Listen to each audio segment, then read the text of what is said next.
नमस्कार. मी सर्वोत्तम केतकर. 1 मे 1960 रोजी महाराष्ट्र राज्याची स्थापना झाली. कारण तोपर्यंत द्विभाषिक राज्याचं एक लोढणं आपल्या महाराष्ट्राच्या गळ्यामध्ये केंद्र सरकारने बांधलेलं होतं. त्यासाठी त्याविरुद्ध मोठा उठाव झाला आणि 1 मे 1960 रोजी महाराष्ट्राच्या मंगल कलशाचं आगमन मुंबईमध्ये झालं. त्यावेळेला महाराष्ट्राचे जे मुख्यमंत्री होते त्यांनी विशेष करून गोरगरीब जनतेसाठी महत्वाची अशी धोरणं आखली आणि त्याची तितक्याच प्रभावीपणे अंमलबजावणी करायला सुरुवात केली. त्यांची पहिली घोषणा आणि धोरण असं होतं की गाव तिथे रस्ता. आणि हे धोरण मोठ्या शिताफीने सर्व थरावरचा विरोध मोडून काढून महाराष्ट्राच्या पहिल्या मुख्यमंत्र्याने प्रत्येक गावामध्ये डांबरी रस्ता पोचेल असं पाहिलं होतं. आणि त्याच्यानंतर धडाक्याने दुसरा कार्यक्रम जो त्याने हाती घेतला तो म्हणजे गाव तिथे एसटी. आता एसटी म्हणजे महाराष्ट्राचं प्रवासी महामंडळाचं जे कारोबार आहे त्याचं रूप म्हणजे एसटी, महाराष्ट्र स्टेट ट्रान्सपोर्ट. आणि गाव तिथे रस्ता आणि रस्ता तिथे एसटी धावायला लागल्यानंतर महाराष्ट्रातल्या गोरगरीब जनतेने या मुख्यमंत्र्यांना मनापासून दुवा दिला आणि तो दुवा आजपर्यंत देत आहेत. अशा या एसटीच्या सगळ्या कारभारामध्ये सुरुवातीच्या काळामध्ये फार मोठ्या प्रमाणावर नोकर भरती करण्यात आली आणि ती जवळजवळ 75-78 सालापर्यंत सुरू होते. तोपर्यंत प्रायव्हेट बस गाड्या या गोष्टीचा नामोल्लेखही कुठे होत नसे. बस म्हणजे केवळ एसटीची बस एवढंच समीकरण महाराष्ट्राच्या जनतेला त्यावेळेला माहीत होतं. आता ही एसटी जी गावोगाव धावत असे ती लाल रंगाची आणि त्यावर पिवळा पट्टा असलेली असे. त्याच्यामध्ये ज्या सूचना असत त्या सुद्धा आज आपल्याला मनोरंजक वाटतील अशाच असत. गाडी सुरू असताना आपलं डोकं, हात किंवा शरीराचा कोणताही अवयव बाहेर काढू नये असं या एसटी मध्ये 2-4 ठिकाणी ठळक अक्षरामध्ये लिहिलेलं असे. त्याच्याच बरोबर थुंकू नका, घाण करू नका अशी एक प्रेमाची सूचना असे. आणि एसटी आणि त्याच्या व्यापाच्या आणि बसलेल्या प्रवाशांच्या सुरक्षिततेच्या दृष्टीने आणखीन एक सूचना या एसटी मध्ये जागे मोठ्या ठळकपणे लिहिलेली असे आणि ती म्हणजे एसटी चालू असताना ड्रायव्हरचं लक्ष विचलित होईल अशी कोणतीही कृती किंवा कोणताही आवाज करू नका. आजच्या जमान्यामध्येही या सूचना आपण कोणत्याही वाहनामध्ये पाळणं गरजेचं आहे आणि या सगळ्या सूचनांचे मुहूर्तमेढ घातली आहे आमच्या महाराष्ट्र राज्याच्या एसटीने. हे इथे खास नमूद करायला पाहिजे. 1970च्या दशकामध्ये आमच्या संगमेश्वरातला नितीन फाटक असा या एसटीचा एक कर्मचारी म्हणून रुजू झाला. त्यावेळेला मॅट्रिक पास झाल्यानंतर पुष्कळशा लोकांना चांगल्या नोकऱ्या मिळत असत आणि जे लोक कोकण सोडून मुंबईमध्ये येत असत त्यांना त्याही पेक्षा चांगल्या उच्च दर्जाच्या पगार देणाऱ्या नोकऱ्या सहजासहजी मिळत असत.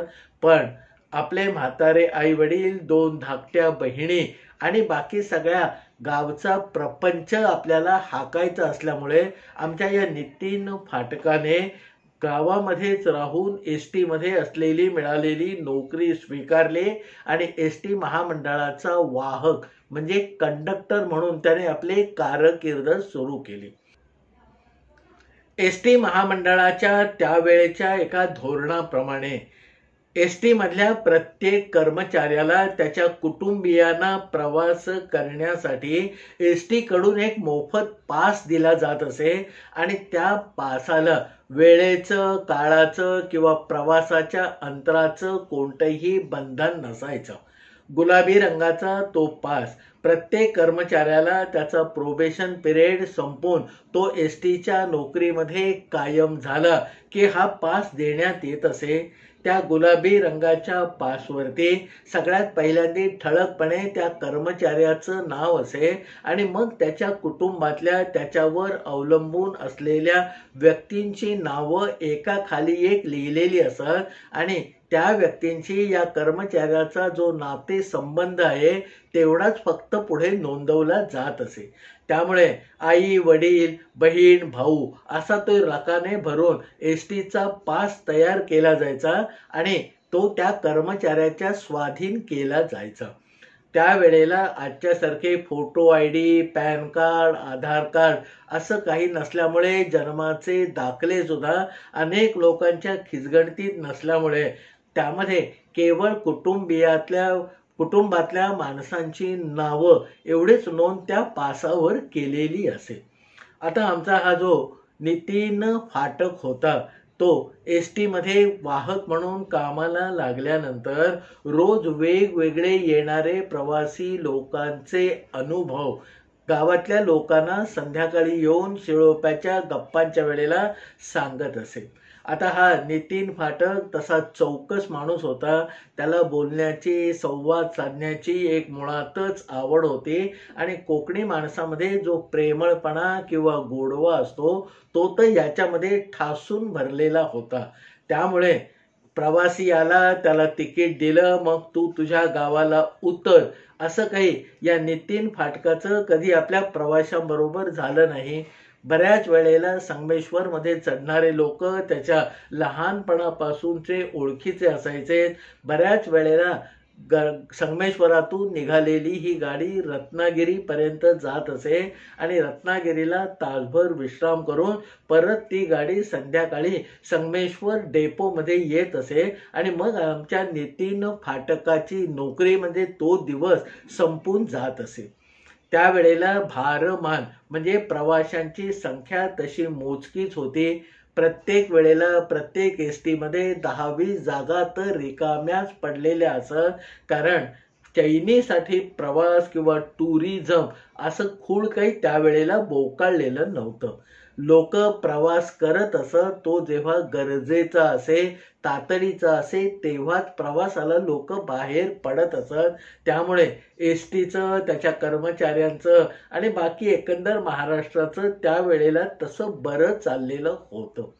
आता एकदा या शिळोप्याच्या गप्पा मारताना आमच्या नितीन फाटकांनी संध्याकाळी गावातल्या लोकांना सांगितलं की बाबा, संगमेश्वराच्या पुढे एक छोटंसं गाव आहे, तिथे एक म्हातारी येते आणि ती आपल्या कुत्र्याला बरोबर घेऊन बसमध्ये चढते.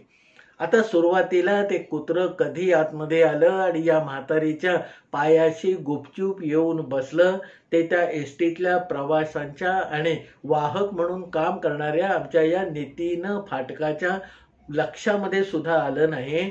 पण 2-4 दिवसानंतर एका प्रवाशाला ते जाणवलं की ही म्हातारी बाई जी आहे साधारण 50-60 वर्षाची, ती आपला भला मोठा दांडगा कुत्रा घेऊन या एसटी मध्ये चढते. मग थोड्याशा कुतूहलाने काही लोकांनी त्या बाईकडे विचारणा केली. तिने फारशी काही उत्तरं दिली नाही आणि मग एके दिवशी एका प्रवाशाने आमच्या वाहकाच्या म्हणजे या नितीन फाटकाच्या नजरेला ही गोष्ट आणली की बाबा, ही म्हातारी बाई रोज आपल्याबरोबर कुत्रा घेऊन गाडीने प्रवास करते. आता प्रवाशांनी हे लक्षात आणून दिल्यानंतर आमच्या नितीन फाटकाचं वाहक म्हणून जे काम होतं ते काम त्याने सुरू केलं. कारण त्यावेळेला प्राणी पक्षी घेऊन एसटी मध्ये प्रवास करणं तसं मनाई केलेलं होतं. आमच्या नितीन फाटकाने आजीबाईचा योग्य तो मान राखून तिच्याशी गोड बोलून तिला विचारलं की आजीबाई, तुम्ही चढता, तिकीट काढता, रत्नागिरीपर्यंतचा प्रवास करता, ते सगळं बरोबर आहे, पण आजीबाई पुढच्या वेळेला या कुत्र्याला काही घेऊन येऊ नका. त्याच्यावर त्याच मार्दवी आवाजामध्ये हळूहळू त्या बसलेल्या आजीबाईंनी आमच्या वाहकाला म्हणजे नितीन फाटकाला सांगायला सुरुवात केली की बाबा, पाहिजे तर या कुत्र्याचं तू तिकीट घे, पण मला या कुत्र्याला घेऊनच प्रवास करायचा आहे आणि त्याच्यामध्ये तू काही आडकाठी आणू नको. आता थोडंसं पुढे मागे बोलणं चर्चा झाल्यावर मग या वाहकाने म्हणजे नितीन फाटकाने त्या बाईला सांगितलं की बाई माझी काही हरकत नाही, पण एसटीचा नियम असा आहे की कुत्री कोंबडी घेऊन तुम्हाला एसटीने काही जाता येणार नाही. आता हा नियमाचा बडगा दाखवल्यावर त्या म्हाताऱ्या बाईच्या डोळ्यातनं आसवं गळायला लागले. तिने पदराने डोळे पुसले आणि आता याच्या पुढे करायचं कसं असे काहीसे भाव या म्हाताऱ्या बाईच्या चेहऱ्यावर दिसायला लागले. आता गाडीतले त्यावेळचे प्रवासी हा सगळा संवाद ऐकत होते आणि बाईच्या डोळ्यातून ओघळायला लागलेली आसव बघून त्यांनी सुद्धा कुठेतरी आपल्या मनाला चुचकारलं, आवरलं आणि दरम्यानच्या काळामध्ये त्या बाईचा बांध फुटला आणि तिने घडाघडा सांगायला सुरुवात केली की बाबा हा कुत्रा अगदी लहानपणापासून माझ्या बरोबर आहे.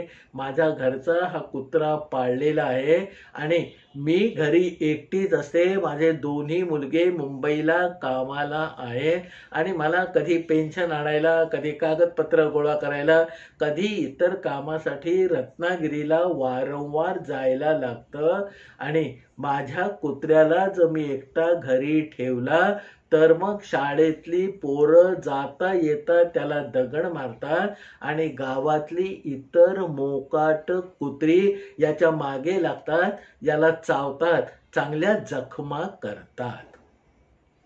साहजिकच हे सगळं ऐकल्यानंतर नितीन फाटक जो त्या गाडीचा वाहक होता म्हणजे कंडक्टर होता, तो आणि बाकीच्या प्रवाशांनाही या म्हातारबाईचं कुठेतरी पटलं आणि मग तू काही बोलू नको, मी काही सांगत नाही अशा पद्धतीने मग प्रवाशांनी, आमच्या वाहकाने आणि त्या बाईनी भूमिका घेतली आणि त्याच्यानंतर वर्षानुवर्ष ती म्हातारी बाई तशीच आपल्या आडदांड कुत्र्याला घेऊन रत्नागिरीपर्यंतचा प्रवास विना अडथळा, विना व्यत्यय वर्षानुवर्ष करत होती. आता त्याच वेळेला त्या एसटी मध्ये मागच्या बाजूला एक वेगळी सूचना लिहिलेली असे. आता त्या वेळेला माणसं जेव्हा प्रवासाला निघत तेव्हा भलं मोठं काही वेळेला अवजड सामान बरोबर घेऊन जात असत आणि साहजिकच ते सामान त्या एसटीच्या टपावर चढवलं जाई. आता जिथे मोठे स्टँड असत तिथे हमाल नावाची एक संस्कृती किंवा हमाल लोक होते आणि त्यामुळे आणा दोन आणे घेऊन मग हे हमाल टपावरती चढत असत आणि सगळ्यांचे डाग खाली उतरवून देत असत. पण एसटीच्या मागे जे सूचना लिहिलेली होती ती मात्र काहीशी वेगळी होती, जिचा अंमल झाल्याचं मी कधी बघितलं नाही किंवा मला कोणी तसं सांगितलंही नाही. पण एसटीने मात्र त्यांच्या काटेकोर नियमानुसार ती सूचना तिथे लिहून ठेवलेली होती. त्यावेळेला प्रत्येक एसटीच्या मागच्या बाजूला म्हणजे जिथे टपावर जायची लोखंडी शिडी त्या एसटीला जोडलेली असे त्याच्याजवळ लिहिलेलं असे की जिथे कुठे हमालाची सोय नसेल तिथे या गाडीचा वाहक टपावरचं सामान उतरवून द्यायला मदत करेल. म्हणजे जिथे कुठे एखाद्या आड गावामध्ये प्रवाशाला जर हमाल मिळाला नाही तर एसटीने मोठ्या आनंदाने टपावरचं सामान आपल्या वाहकाकडनं म्हणजे कंडक्टरकडनं काढून देण्याची जबाबदारी खुलेआम स्वीकारलेली होती.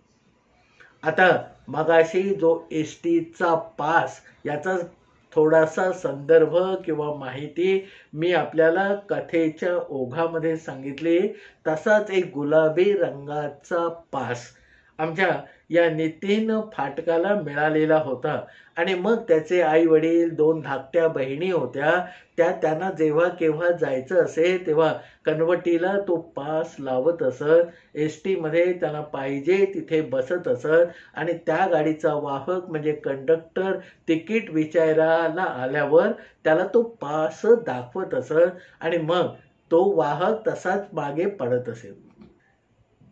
असंच एकदा या नितीन फाटकाकडे त्याच्या 2 मावशा माणगावाहून संगमेश्वरामध्ये आल्या आणि त्या म्हणजे नितीन फाटकाच्या आईच्या मोठ्या बहिणी होत्या. त्यापैकी एकीचं नाव होतं सुलभाताई आणि दुसरी पद्माताई.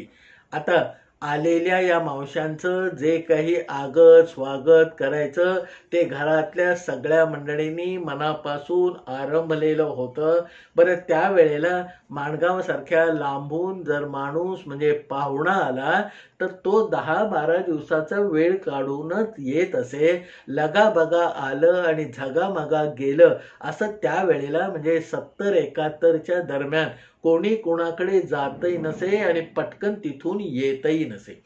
त्यामुळे या दोन्ही मावशा म्हणजे सुलभाताई आणि पद्माताईंचा तसा 8-10 दिवसांचा मुक्काम आमच्या या नितीन फाटकाच्या घरामध्ये संगमेश्वरला पडलेला होता. नंतर एकदा बोलण्याच्या ओघामध्ये या सुलभाताईंना असं कळलं की रत्नागिरीला बाबा लग्नाचं सामान चांगलं मिळतं आणि माणगावापेक्षा ते स्वस्तही मिळतं.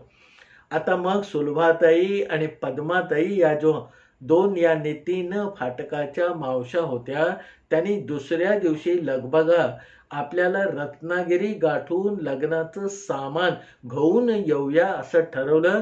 कारण सुलभाताईंच्या मुलाचं नुकतंच लग्न ठरलेलं होतं. 4-5 महिन्यांनी ते लग्न होणार होतं आणि त्या लग्नाची सगळी धावपळ थोडी मोठी खरेदी करायला सुलभाताईंनी 4-6 महिने आधीच सुरुवात केलेली होती. आता सुलभाताई जाणार म्हटल्यावर पद्माताई सुद्धा त्याच्याबरोबर जायला तयार झाल्या आणि मग बोलता बोलता या नितीन फाटकाच्या वडिलांनी म्हणजे दत्तारामाने या आपल्या दोन्ही मेवण्यांना म्हणजे या नितीनच्या मावशांना सांगितलं की अगं नितीनला आता फुकट पास मिळतो, तो तुम्ही बरोबर घेऊन जा. म्हणजे संगमेश्वरापासून रत्नागिरीपर्यंत आणि रत्नागिरीपासून संगमेश्वरापर्यंत तुम्हाला तिकीट काढायला नको. आता पास मिळतो ही गोष्ट त्या मावशीबाईंना पहिल्यांदाच कळली. मग या नितीनच्या वडिलांनी दत्तारावाने आपण जपून ठेवलेला तो पास बाहेर काढला आणि कसा वापरायचा त्याची जुजबी माहिती या 2 मावशांना दिली आणि सांगितलं की हा फक्त दाखवायचा असतो. हा बघितला की कंडक्टर तुमच्याकडे तिकिटाच्या पैशाची काही मागणी करणारच नाही. आता त्यावेळेला कसं असतं की परिस्थिती नव्हती, तिकिटाचे पैसे कमी होते असं नव्हतं, पण आपल्या भाच्याच्या पासवर आपल्याला फुकट एसटीचा प्रवास करायला मिळणार हे कुठेतरी त्यांना खुलवणारं किंवा कुतूहल जागवणारं होतं. म्हणून या दोन्ही मावशांनी दत्तारामाकडनं तो पास आपल्या ताब्यामध्ये घेतला आणि मग तो सहज वाचला. त्याच्यावरती जी नावं होती ती दत्ताराम म्हणजे या नितीन फाटकाच्या वडिलाचं नाव होतं, रुक्मिणीबाई म्हणजे दत्ता फाटकांची बायको आमच्या नितीन फाटकाची आई तिचं नाव होतं आणि खाली या नितीन फाटकाच्या ज्या 2 बहिणी होत्या त्यांची नावं होती. एकीचं नाव होतं प्रभा आणि दुसरीचं नाव होतं रंजना. आता रंजना प्रभा या 2 बहिणी आणि आई वडील म्हणजे दत्ताराम आणि त्यांची बायको असं 4 जणांचं त्या फुकट पासावर नाव लिहिलेलं होतं.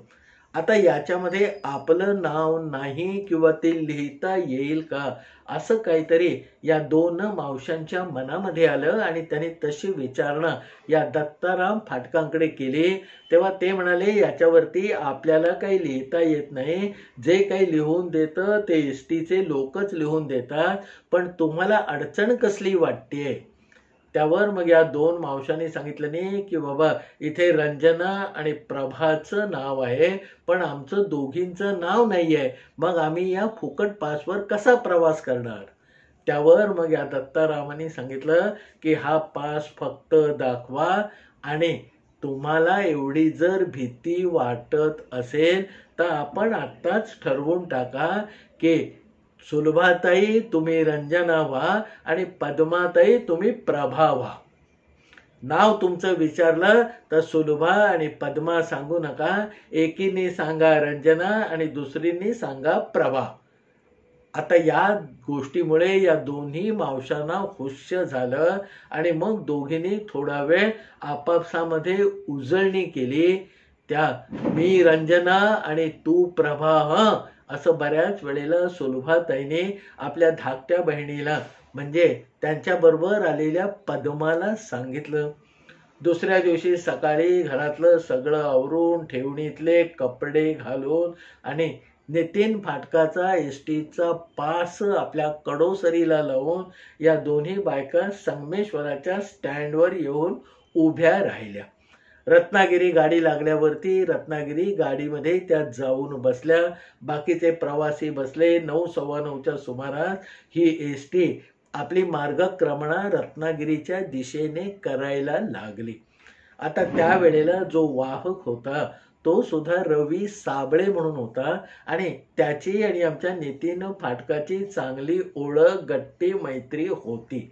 आता एकेका प्रवाशाचं तिकीट फाडत जेव्हा हा साबळे कंडक्टर आमच्या या दोन मावशांच्या जवळ आला तेव्हा आधी यांना आतून घाम फुटला, कारण पांढरपेशा माणसाला चुकीचं काम सहसा करता येत नाही आणि कोकणातल्या माणसाला तर ते अजिबातच जमत नाही. आता थोडीशी एकमेकांशी नेत्रपल्लवी करून एकमेकींना चाचपून मग सुलभाताईंनी आपल्या कडोसरीला लावलेला तो पास काढून कंडक्टर म्हणजे वाहक साबळ्यांना दाखवला. आता वाहक साबळ्याने तो आपल्या हातामध्ये घेतला. वर आमच्या नितीन फाटकाचं कर्मचारी म्हणून नाव होतं, ज्यांना हे रवी साबळे चांगल्यापैकी ओळखत होते.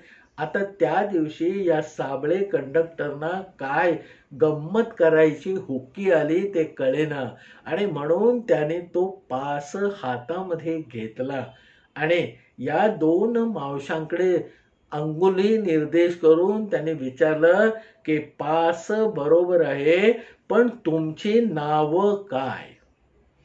आता एकदम अनपेक्षित असणारा प्रश्न धाडकन अंगावर पडल्यावर त्यात तो प्रश्न युनिफॉर्म घातलेल्या एका माणसाने विचारल्यावर 50च्या पुढे असणाऱ्या त्या माणगावच्या दोन कोकणातल्या बायका हडबडून गेल्या आणि त्यावेळेला आदल्या दिवशी त्यांनी जी काही उजळणी केलेली होती की सुलभा म्हणजे रंजना आणि पद्मा म्हणजे प्रभा ही त्यांना आठवत होतं. पण पटकन सुलभाताई बोलून गेल्या, अहो माझं नाव प्रभा. मुळात जे ठरलेलं असं होतं की रंजना म्हणजे सुलभाताई आणि प्रभा म्हणजे पद्मा. पण या गडबडीमध्ये सुलभाताईंच्या तोंडून चुकून आपण प्रभा म्हणून नाव बाहेर पडल्याबरोबर त्यांच्या शेजारी बसणाऱ्या पद्माताई एकदम खवळून उठल्या आणि कंडक्टरच्या समोर आजूबाजूला बसलेल्या प्रवाशांच्या साक्षीने त्यांनी जवळजवळ आपल्या मोठ्या बहिणीवर म्हणजे सुलभाताईवर हल्ला केला आणि पटकन म्हणाल्या, अगो मेले, तू रंजना आणि मी प्रभा आहे.